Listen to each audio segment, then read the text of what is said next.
Welcome to Blizzard Fire. We hope this video helps fire up your solution. You start by confirming your Apple ID is signed in and iCloud is active. This links subscriptions. Next, make sure family sharing exists or create it. Only the organizer can purchase a family plan. Once done, verify the family organizer has a valid payment method set to share. Otherwise, the upgrade will fail.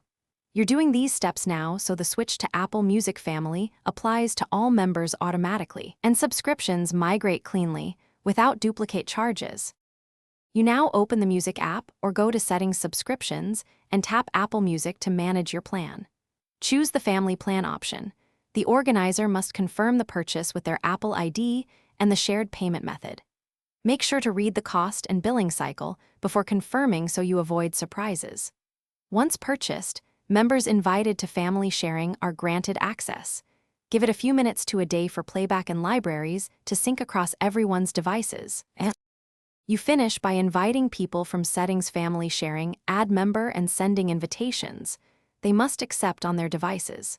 If someone can't access Apple Music, make sure they're signed into the correct Apple ID, verify the organizer's payment method functions, and confirm that all accounts are in the same country or region. This often causes issues. If problems persist after signing out and back in, contact Apple support. Payment conflicts and account region mismatches are the most common blockers. Thanks for watching. If you found this helpful, don't forget to like and subscribe.